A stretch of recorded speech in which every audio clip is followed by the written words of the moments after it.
नगरी और चौपट राज ये कभी पाकिस्तान के बारे में कहा नहीं गया है, लेकिन हमारे यहाँ ये पिछले कोई 40-50 साल से तो बहुत तवातर से और उससे पहले भी कुछ हद तक कुछ क़ुव्वतें सर उठाती रहीं, तो ये अंधेर नगरी चौपट राज चलता रहा। लेकिन अब इस्लामाबाद हाई कोर्ट ने एक ऐसा फ़ैसला दिया है जिसको एक तरह का इस्टेब्लिशमेंट के ख़िलाफ़ कूई करार दिया जा सकता है, और वो भी एक रिटायर्ड मेजर सलीम और उनकी ज़ौजा जीनत सलीम ने अपनी एप्लीकेशन में किया, क्योंकि इन लोगों ने यानी इन रिटायर्ड मेजर और उनकी ज़ौजा ने एक फार्म हाउस लिया, यानी चंद कनाल ज़मीन जो है वो नेवल फार्म हाउसेस के नाम से जो स्कीम थी उसमें ली। फिर उसमें एक छोटा सा घर बनाया और फिर वहाँ बायलाज के मुताबिक बकौल उनके उन्होंने कुछ सब्ज़ियाँ और फ्रूट भी उगाए और कुछ बर्ड्स और कुछ एनिमल्स भी रखे। लेकिन नेवल हुकाम को ये बात उनकी बिल्कुल एक आंख ना भाई, तो उन्होंने उन्हें धमकियाँ दी और मेजर सलीम और उनकी वाइफ को ये कहा, यहाँ तक कहा गया कि आपका फार्म हाउस जो है वो कैंसिल कर दिया जाएगा और आपकी बिल्डिंग मुनहद्दम कर दी जाएगी, जिस पर ये लोग परेशान हुए और ये इस्लामाबाद हाई कोर्ट में अपना केस या अपनी एप्लीकेशन लेकर आए। और ये केस तकरीबन पिछले कोई 1.5-2 साल से तवातर के साथ चल रहा था। तो आज अतर मिनल्ला साहब की अदालत ने इसका फ़ैसला दिया, और वो फ़ैसला इस चीज़ की गमाज़ी करता है कि वो किसी लाइन को बग़ैर देखे हुए इंसाफ की बुनियाद पर यह फ़ैसला किया गया है। इस फ़ैसले में बहुत अहम चीज़ें कही गई हैं। एक तो ये कहा गया है कि ये किसी तरीके से भी, चाहे वो नेवी हो, एयरफोर्स हो या आर्मी हो, वो किसी नाम से यानी अपने सरकारी नाम को इस्तेमाल करते हुए ना तो वो कारोबार कर सकते हैं, ना रियल स्टेट के यानी प्लाट ख़रीदने और बेचने का धंधा कर सकते हैं। उसकी वजह ये बताई गई कि सरकारी जो अकाउंट है, यानी लोगों के जो टैक्स के पैसे इकट्ठे होते हैं, उससे इन लोगों को तनख्वाह दी जाती है, तो इनको किसी तरह का कोई इख्तियार नहीं कि ये कारोबारी काम करें, यानी वो कमर्शियल काम करें जिसके लिए ये नौकरी में नहीं है, बल्कि ये दिफाए वतन के लिए हैं। तो ये सब गैर कानूनी काम है जो ये नेवल हाउसिंग स्कीमें या फ़िज़ाइया हाउसिंग सोसाइटी या DHA या इस तरह के जितने भी दिफाई इदारे अपनी स्कीमें चला रहे हैं, ये इसके अलावा दीगर कारोबार कर रहे हैं। इसके साथ ही अतर मिनल्ला की अदालत से फ़ैसले में, क्योंकि जो दूसरा जुज़ था वो था नेवल सेलिंग क्लब का, यानी वो कश्ती रानी का क्लब जो कि इस्लामाबाद में रावल झील या रावल डैम के किनारे पर बनाया गया था, जो एक वसी व अरीज़ कमर्शियल बिल्डिंग थी। और उस नेवल क्लब में मेंबरशिप के लिए लोगों से चंद हज़ार नहीं बल्कि 6 से 7 लाख रुपया वसूल किया जाता था मेंबरशिप फ़ी, और महीने के चार्जेस उसके अलावा थे। यानी ये एक एलीट क्लब था जो कि कब्ज़ा करके एक जगह पर बनाया गया और दिफाई इदारे का नाम इस्तेमाल किया गया ताकि लोग जो है उसके बारे में किसी तरह की कोई गुफ्तगू ना करें। तो अतर मिनल्ला साहब की अदालत ने ये कहा कि इस सेलिंग क्लब की इमारत को 3 हफ्ते के अंदर मुनहद्दम किया जाए और उसकी रिपोर्ट उनकी अदालत में पेश की जाए। और साथ में उन्होंने CDA को भी तंबीह की और उसके यानी CDA के उस NOC को भी गैर कानूनी करार दिया जिस पर CDA ने इस सेलिंग क्लब की इजाज़त दी थी, क्योंकि अदालत की नज़र में या बादियों नज़र में ये इख्तियारात का नाजायज़ इस्तेमाल करते हुए एडमिरल अब्बासी साहब ने, जो उस वक़्त ओहदे पर बरजवान थे, उन्होंने ये काम करवाया और उनकी सरबराही में ये तमाम स्कीमें जो नेवल फार्म हाउसेस या नेवल सेलिंग क्लब था ये हुआ। और अदालत ने कहा कि एडमिरल अब्बासी के ख़िलाफ़ फ़ौजदारी मुकदमा यानी क्रिमिनल प्रोसीडिंग का केस किया जाए। अब यहाँ पर 3-4 चीज़ें जो हैं वो एट स्टेक हैं। एक तो दिफाई इदारों का इंसाफ का निज़ाम एट स्टेक है, क्योंकि दिफाई इदारे हमेशा ये कहते आए हैं कि उनके यहाँ अपना इंसाफ का निज़ाम है। हालांकि मुल्क में एक ही इंसाफ का निज़ाम होना चाहिए, लेकिन हमारे यहाँ जैसे तालीम के और सेहत के कई निज़ाम चल रहे हैं, इसी तरह इंसाफ के भी अपने अपने निज़ाम चल रहे हैं। लेकिन फिर भी हमें ये देखने, अब हमारी नज़रें इस पर हैं कि ये दिफाई इदारे एडमिरल अब्बासी के ख़िलाफ़, बल्कि चीफ़ एडमिरल अब्बासी के ख़िलाफ़ क्या इक़दाम उठाते हैं और किस तरह से उनके ख़िलाफ़ क्रिमिनल प्रोसीडिंग का केस आगे बढ़ाते हैं। इसके साथ साथ सुप्रीम कोर्ट ने हाल ही के महीनों में कराची में कई ऐसी इमारतों को मुनहद्दम करने के अहकामात जारी किए जिसमें ख़ास तौर पर नस्ला टावर जो है उसको बहुत मशहूरी मिली और अदालत ने कहा कि उसको बारूद से उड़ा दिया जाए और उसकी रिपोर्ट जमा कराई जाए। जब वहाँ पर चंद 100 अफराद जो है उसको मुनहद्दम करने के काम पर लगे थे तो अदालत ने फिर उसमें मुदाखलत की और उसका टाइम फ्रेम कम करते हुए उसको जल्द से जल्द गिराए जाने की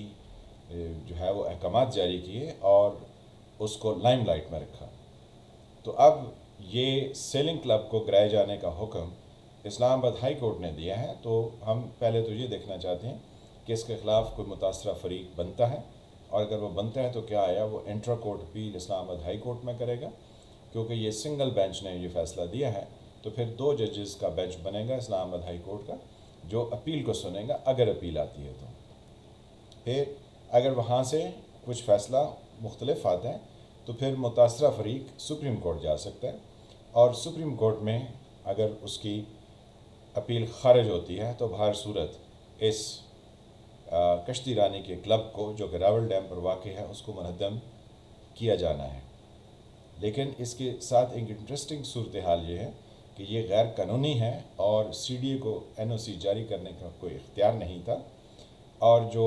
एडमिरल अब्बासी साहब से ये चीफ़ एडमिरल अब्बासी साहब उन्होंने अपने इख्तियारात का और अपने ओहदे का नाजायज़ इस्तेमाल किया। तो हमारी कोई भी कोर्ट जो है वो इसको कैसे स्टे ऑर्डर देगी या इसको कैसे जो है वो इसके मस्मार करने के अमल को तात्तुल का शिकार करेगी, ये भी हमारे लिए पाकिस्तान की अदालतों के इंसाफ के निज़ाम को समझने के लिए एक बहुत बड़ा टेस्ट केस होगा। साथ में हमें ये भी अंदाज़ा होगा क्योंकि इस्लामाबाद हाई कोर्ट ने कहा है कि कोई भी इदारा जैसे CBR हाउसिंग स्कीम है, जैसे सुप्रीम कोर्ट हाउसिंग स्कीम है, अब ये अदालत सुप्रीम कोर्ट है उसमें अभी पिछले ही दिनों में इस्लामाबाद मोटरवे के साथ साथ क्योंकि उनकी हाउसिंग स्कीम है तो वहाँ पर जो मेन बुलेवार्ड है उस पर जो बड़े बड़े जजेस हैं यानी सीनियर मोस्ट जजेस मासवाई 1-2 को छोड़ के जिन्होंने प्लाट लेने से इनकार कर दिया, बकाया सब के जो है वो प्लाट उन बड़ी बड़ी शाहराहों पर वाक़ हैं। तो क्या आया इन सब हाउसिंग स्कीम्स के नाम अब बदले जाते हैं, उनकी मैनेजमेंट बदली जाती है क्योंकि अदालत ने ये हुक्म दिया है कि जो सरकारी एक्सचेकर से यानी सरकारी अकाउंट से तनख्वाह लेते हैं वो इस तरह के कारोबार नहीं कर सकते हैं। तो अब ये हाउसिंग प्रोजेक्ट्स ये कौन चलाएगा, क्योंकि फ़िज़ाइया के भी हमें हर शहर में ही आलमोस्ट स्कीमें दिखाई देती हैं, नेवल की भी हमें बहुत सारी स्कीमें दिखाई देती हैं और इसी तरह की हमें DHA की दिखाई देती हैं। दूसरे महकमे यानी जैसे हमारा CBR है या हमारी जो है वो इंटेलिजेंस इदारे की हाउसिंग स्कीम है या इवन बैरिया टाउन जो है वो भी, क्योंकि बैरिया भी नेवल से मुतल्लिक वर्ड है। गो ये बहुत अर्सा पहले केस हुआ था और मलिक रियाज ने वो केस जीता था, लेकिन बैरिया का लफ्ज़ भी जो है वो मलिक रियाज को इस्तेमाल करने की इजाज़त नहीं होनी चाहिए। कोर्ट को इसका सुओ मोटो लेना ज़रूरी है, इसको लेना चाहिए। फिर साथ में कन्वेंशन सेंटर इस्लामाबाद के साथ एक बहुत मल्टी स्टोरी बिल्डिंग है जिसको हमारे जस्टिस साकिब निसार साहब रेगुलराइज़ कर गए थे। तो क्या आया सुप्रीम कोर्ट के जज साहब या एक बेंच जो है जो कि एक बड़ा बेंच हो, क्या आया वो इसको रिव्यू कर सकता है कि कैसे जो है वो एक गैर कानूनी बिल्डिंग को रेगुलराइज़ किया गया। फिर इमरान खान साहब की जो जायदाद बनी गाला में है उसको कैसे रेगुलराइज़ किया गया। ये तमाम वो केसेस हैं या ये तमाम वो इक़दामात हैं जो कि सुप्रीम कोर्ट ने गलत तरीके से उठाए या पास किए। तो क्या आया उनको दोबारा से देखा जा सकता है और उसके ऊपर कानून और आइन के मुताबिक फ़ैसला करना उसकी एक बहुत बड़ी वजह है, क्योंकि कराची में एक मदीना मस्जिद है जिसको सुप्रीम कोर्ट ने गिराने का हुक्म दिया है और ये 28 दिसंबर को सुप्रीम कोर्ट ने तमाम अपीलें मुस्तरद करते हुए कहा कि इस मस्जिद को शहीद कर दिया जाए। तो वहाँ के जो रहने वाले लोग हैं और ख़ास तौर पर मौलाना फजल रहमान की पार्टी और उनके जो चीदा रहनुमा हैं वो वहाँ जाके यानी अपनी जानो माल कुर्बान करने के लिए तैयार होने की धमकियां दे रहे हैं और कह रहे हैं कि वो सब कुछ कर गुजरेंगे, लेकिन मस्जिद को वो शहीद नहीं होने देंगे। इस्लाम की तो वाज़ेह तालीमात है कि मस्जिद के लिए पहले ज़मीन के पैसे दिए जाएं, यानी ज़मीन ख़रीदी जाए, फिर जो है वो मस्जिद के लिए रकूम इकट्ठी की जाए और फिर मस्जिद जो है वो बनाई जाए, ना कि कब्ज़ा किया जाए। और अगर वो गैर कानूनी किसी तरीके से साबित हो जाए तो वहाँ पर मस्जिद जो है वो नहीं रह सकती। इस्लाम की जो तालीमात हमारे तक पहुँची हैं वो इसी तरह की हैं। लेकिन अब ये तारिक रोड के आसपास के इलाके में जहाँ पर ये मस्जिद मदीना कराची वाक़ है, वहाँ पे ये मस्जिद मुनहदम होती है या इस मस्जिद को शहीद नहीं किया जाता है और हुकूमत और हमारी सुप्रीम कोर्ट मज़हब के नाम पर ब्लैकमेल होती है। ये एक बहुत बड़ा टेस्ट केस है। तो जब इस मस्जिद पर लोग प्रोटेस्ट कर रहे थे तो वो वाज़े एग्ज़ाम्पल्स या वो जिस बात को ज़्यादा बयान कर रहे थे कि ये कैसे मुमकिन है कि सुप्रीम कोर्ट ने इमरान खान साहब की बनी गाला में जायदाद जो है उसको रेगुलराइज़ कर लिया गया। वो हयात टावर जो कि कन्वेंशन सेंटर के साथ इस्लामाबाद में न जाने कितनी मंजिला बिल्डिंग है जिसमें बड़े बड़े लोगों के अपार्टमेंट्स हैं, उसको कैसे रेगुलराइज़ कर दिया गया। तो वो कह रहे हैं कि अगर वो रेगुलराइज़ हो सकती हैं तो इस मस्जिद को भी रेगुलराइज़ कर दिया जाए।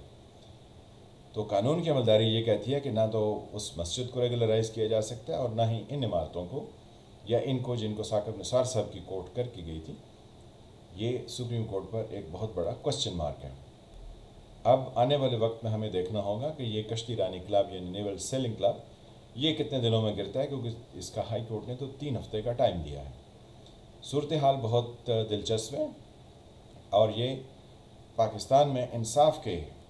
तराजू को देखने के लिए बहुत इंटरेस्टिंग केस है। आए देखते हैं कि ये कितने हद तक जो है और किस हद तक ये सब चीज़ें हो पाती हैं या इनको कोई सुर्ख टेप या सुर्ख फीता दोबारा से रोक देता है। ये हम सब की दिलचस्पी का बायस है, क्योंकि पाकिस्तान में हर वक्त कुछ न कुछ होता है और बहुत तेज़ी से होता है। मैं हूं फ़ालिद मलिक, आप देख रहे थे सरकार। मिलते हैं किसी नए टॉपिक के साथ। अल्लाह ताला आपको अपनी हिफ्ज़ व अमान में रखे। तब तक के लिए खुदा हाफ़िज़।